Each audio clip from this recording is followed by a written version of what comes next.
Hello my dear students, मैं हूं प्रमोद सिंह यादव। आप सभी लोगों का मेरे YouTube channel study with Pramod में स्वागत है। आज मैं आप लोगों को कंजंक्शन के बारे में मैं बताऊंगा।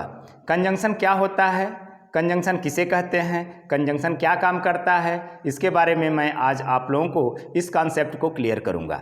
तो कंजंक्शन को कहते हैं हिंदी में समुच्चय बोधक अव्यय या संयोजक भी हम लोग कहते हैं। कंजंक्शन के दूसरे नाम इंग्लिश में हम लोग देते हैं कनेक्टर। कनेक्टर मीन्स होता है जोड़ने वाला। तो जोड़ने वाला या किसी को जोड़ता है। तो जैसे आप मोबाइल चार्जर में आप देखे हैं मोटा पतला वाला होता है, कनेक्ट करके हम लोग ये काम निकाल लेते हैं, कनेक्टर होता है।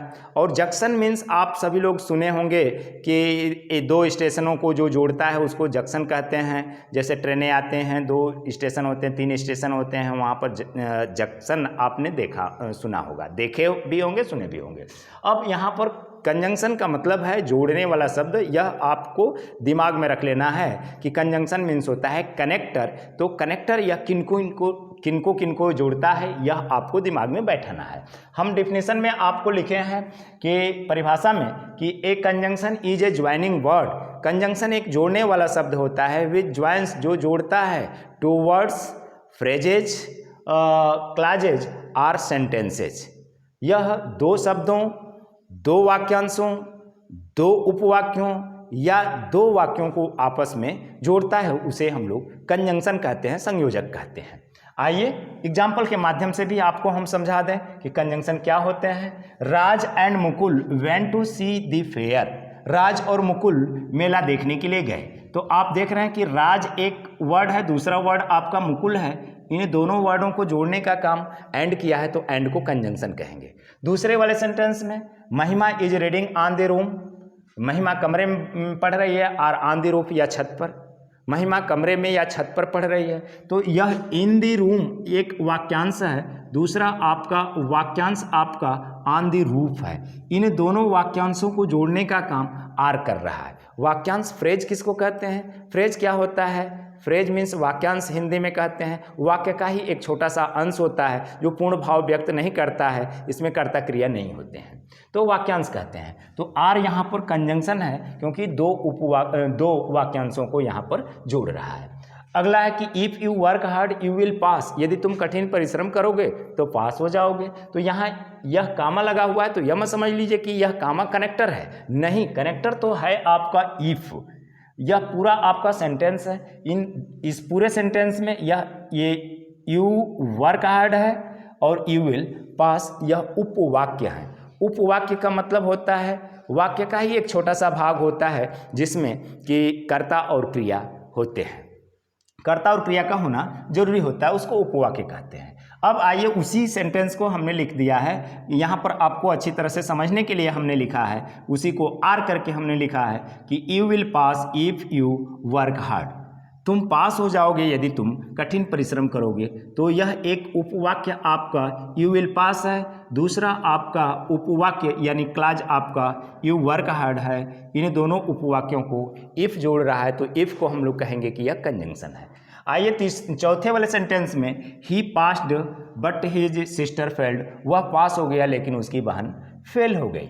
यहाँ एक सेंटेंस है ही पास्ड है, दूसरा सेंटेंस है ही सिस्टर फेल्ड है। दो सेंटेंस है, यहाँ दो सेंटेंस को बट जोड़ रहा है। तो इससे आपको छन करके यह बात आ रही है कि ये जो कंजंक्शन होता है, कंजंक्शन क्या करता है? ये टू वर्ड्स को जोड़ता है।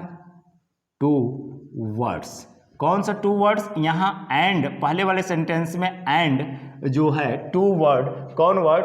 दो वर्ड कौन कौन है? राज और मुकुल हैं, दो वर्डों को जोड़ रहा है। दूसरे वाले सेंटेंस में आप देख रहे हैं कि टू फ्रेज, आर जो आपका है आर, यह टू फ्रेजेज को जोड़ रहा है। टू फ्रेजेज को आर जोड़ रहा है, तो आर को हम लोग कंजंक्शन कहेंगे, यहाँ एंड को कंजंक्शन कहेंगे। यहाँ पर तीसरे वाले सेंटेंस में इफ आपका दो उपवाक्यों को जोड़ रहा है। इफ किसको जोड़ रहा है? टू क्लाजेज को जोड़ रहा है।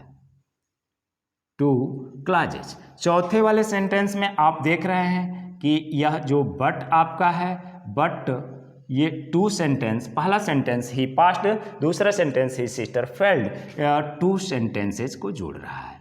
तो आपने देखा कि यहाँ पर जो कंजंक्शन होता है दो शब्दों को जोड़ता है, दो वाक्यांशों को जोड़ता है, ये दो उपवाक्यों को जोड़ता है, टू सेंटेंसेज दो वाक्यों को जोड़ता है, उसे ही हम लोग कंजंक्शन कहते हैं। तो आपको डेफिनेशन नहीं भूलना होगा, आपके दिमाग में बैठ जाना चाहिए कि कंजंक्शन क्या होता है। Conjunction is a joining word which joins two words, two phrases, two clauses और two sentences, that is called conjunction. उसे हम लोग संयोजक कहते हैं, जिसको हम लोग कनेक्टर भी कहते हैं, या हम लोग उसको हिंदी में समुच्चय बोधक अव्यय या संयोजक कहते हैं। तो माय डियर स्टूडेंट्स, आपको समझ में आ गया होगा कि कंजंक्शन क्या होता है। In all the above sentences a conjunction is used to join two words, two phrases, two clauses और two sentences. It is not use to qualify a word, यह किसी शब्द की विशेषता प्रकट करने के लिए प्रयोग नहीं किया जाता है।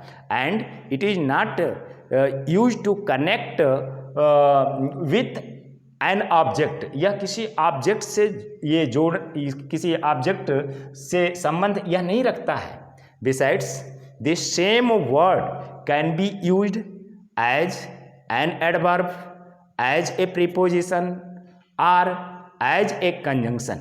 एक ही वर्ड होगा और वही वर्ड एडवर्ब का काम करेगा, वही वर्ड प्रीपोजिशन का काम करेगा, वही वर्ड कंजंक्शन का काम करेगा। तो आपको समझना होगा कि एडवर्ब है कि प्रीपोजिशन है कि कंजंक्शन है। इसके लिए मैं 3 एग्जाम्पल मैंने लिखा है ताकि आपके दिमाग में बैठ जाए कि कंजंक्शन होता क्या है। अब आइए, पहला सेंटेंस हमने लिखा है कि I have never seen the red fort before, मैं लाल किला पहले कभी नहीं देखा हूँ। तो यहाँ जो बिफोर आपका है, बिफोर यह आपका कंजंक्शन नहीं है, बिफोर यहाँ पर एडवर्ब का काम कर रहा है। एडवर्ब क्या होता है? जो किसी वर्ब की विशेषता बतलाए, किसी एडजेक्टिव की विशेषता बतलाए, किसी अन्य एडवर्ब की विशेषता बतलाए, उसको एडवर्ब कहते हैं। तो यहाँ पर हैव नेवर सीन जो वर्ब है इसकी विशेषता को बतला रहा है, तो हम लोग इसको एडवर्ब कहेंगे। आइए दूसरे वाले सेंटेंस में, he is standing before me, वह मेरे सामने खड़ा है। तो यहाँ पर बिफोर आपका प्रीपोजिशन का काम कर रहा है। प्रीपोजिशन का मतलब होता है संबंध बोधक अव्यय, उसको कहते हैं जो संबंध प्रकट करता है। प्रीपोजिशन का डेफिनेशन हमने आपको बता दिया है, उसके कॉन्सेप्ट को भी हमने क्लियर कर दिया है कि प्रीपोजिशन वह शब्द होता है जो किसी नाउन या प्रोनाउन के पहले आकर के अपना संबंध किसी दूसरे संज्ञा या सर्वनाम से स्थापित करता है, उसे हम लोग प्रीपोजिशन कहते हैं। प्रीपोजिशन से आपको डायरेक्शन का पता चलता है, प्रीपोजिशन से आपको टाइम का ये पता चलता है, प्रीपोजिशन से आपका प्लेस, स्थिति का पता चलता है कि वह किस स्थिति में है। तो यहाँ पर ही आपका ये प्रोनाउन है और ही यहाँ पर दूसरा प्रोनाउन आपका ये मी, पहला प्रोनाउन आपका यहाँ पर मी है। इस मी प्रोनाउन से पहले बिफोर आया हुआ है, इसका संबंध ही से प्रकट हो रहा है। तो यहाँ पर बिफोर आपका ये प्रीपोजिशन है, प्रीपोजिशन ही यहाँ पर प्रीपोजिशन है। और अगला हमने लिखा है कि he had reached the station before the train arrived. पहला सेंटेंस यहाँ पर he had reached the station है, दूसरा सेंटेंस है द ट्रेन अराइव्ड है। इन दोनों सेंटेंस को जोड़ने का काम यहाँ पर बिफोर कर रहा है, तो बिफोर को हम लोग कहेंगे कि कंजंक्शन है, कंजंक्शन। तो आपने देखा कि बिफोर यहाँ एडवर्ब का काम कर रहा है, यानी एडवर्ब है, यहाँ बिफोर आपका प्रीपोजिशन है और यहाँ पर बिफोर कंजंक्शन है। यानी जो कंजंक्शन होता है दो शब्दों, दो वाक्यांशों, दो उपवाक्यों या दो वाक्यों को जोड़ता है, उसे ही हम लोग कंजंक्शन कहते हैं। तो माय डियर स्टूडेंट्स, इसके बाद आप सभी लोगों को मैं कंजंक्शन के काइंड्स के बारे में बताऊंगा कि कंजंक्शन कितने प्रकार के होते हैं, कंजंक्शन के कौन कौन ये कंजंक्शंस होते हैं और कंजंक्शन का प्रयोग आप कहाँ कहाँ किस कंजंक्शन का करेंगे, मैं आपको अगले वीडियो में बताऊंगा। तब तक के लिए प्रमोद सिंह यादव का आप सभी लोगों को विनम्र भाव से सादर नमस्कार। जय हिंद, जय भारत।